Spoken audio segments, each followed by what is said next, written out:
यह बात 2012 की है। बिहार और उत्तर प्रदेश की सीमा पर बसा एक शांत सा गांव था रामपुर। उसी गांव का एक सीधा साधा लड़का था करण। पढ़ाई लिखाई में तेज था और शहर के कॉलेज से ग्रेजुएशन कर रहा था। छुट्टी के दिनों में जब भी वह गांव जाता तो नदी के किनारे वाले रास्तों पर घंटों किताबें पढ़ा करता। एक दिन जुलाई के महीने में हल्की हल्की बारिश हो रही थी। करण नदी किनारे पेड़ के नीचे बैठकर पढ़ रहा था। तभी उसकी नज़र नदी के घाट की तरफ गई। वहाँ हल्के रंग के सूट में एक लड़की जो अपनी भीगी जुल्फों को सुखा रही थी। करण की नज़र उस पर ठहर गई। उसकी सादगी और आंखों की मासूमियत ने करण के दिल में एक अजीब सी हलचल पैदा कर दी। करण उस गांव का हर कोना जानता था। अगले कुछ दिनों तक करण रोज उसी समय नदी किनारे पहुंचता। वह लड़की थी वहां रोज आती। दोनों के बीच कभी सीधी बात नहीं हुई, बस नजरों को एक दूसरे से देखना हुआ। मुस्कान और नजर मिलना शुरू होने लगा। उस अनजान लड़की से करण को गहरा प्यार हो गया था। उसके लिए पढ़ाई से ज्यादा जरूरी उस चुनरी वाली लड़की की एक झलक पाना हो गया। एक शाम जब सूरज ढल रहा था, करण ने हिम्मत जुटाई।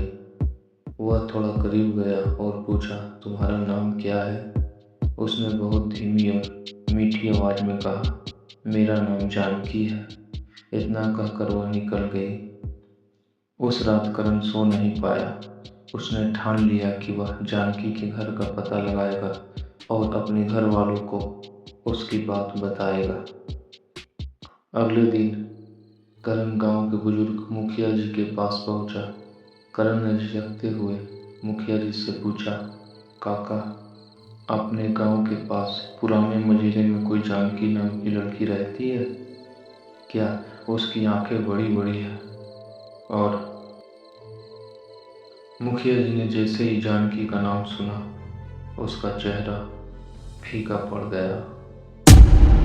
उन्होंने अपना हुक्का किनारे रखा और करण को घूरते हुए बोले, तुम किस जानकी की बात कर रहे हो? कोई लड़की अब उस मजीरे में नहीं रहती है। करण ने घबराकर कहा, नहीं काका, मैं रोज उससे नदी किनारे मिलता हूँ। कल ही मेरी उससे बात हुई है।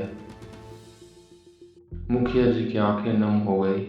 उन्होंने जो सच बताया उसने करण के पैरों तले जमीन खिसका दी। मुखिया जी ने बताया, तुम जिस जानकी की बात कर रहे हो वह पहले इस गांव में रहती थी। वह बहुत हंसमुख लड़की थी। भारी बाढ़ में जब पूरा गांव डूबने लगा था तब जानकी नदी किनारे के फंसे कुछ बच्चों को बचाई थी। उसने बच्चों को किनारे पहुंचा दिया, लेकिन खुद तेज बहाव में बह गई। उसकी देह भी कभी नहीं मिली। मुखिया जी उसे अंदर ले गए और एक पुरानी धुंधली सी तस्वीर निकाली। वह गांव के पुराने विद्यालय के बच्चों की ग्रुप फोटो थी। मुखिया जी ने एक लड़की की तरफ इशारा किया। तस्वीर भले ही पुरानी थी, लेकिन चेहरा वही था, वही मासूमियत, वही आंखें। करण का दिल दहल गया। वह जिस लड़की से प्यार कर बैठा था, जिसे वह अपनी पूरी दुनिया मान चुका था, वह कोई इंसान नहीं बल्कि एक पवित्र रूह थी जो आज भी नदी किनारे उस गांव के यादों में भटक रही थी। उस दिन के बाद करण कई दिनों तक नदी किनारे गया, लेकिन उसे जानकी फिर कभी नहीं दिखी। जिंदगी आगे बढ़ गई, लेकिन आज भी गांव लौटता है। जब करण नदी किनारे से गुजरता है, उसे हवाओं में एक जानी पहचानी खुशबू का एहसास होता है।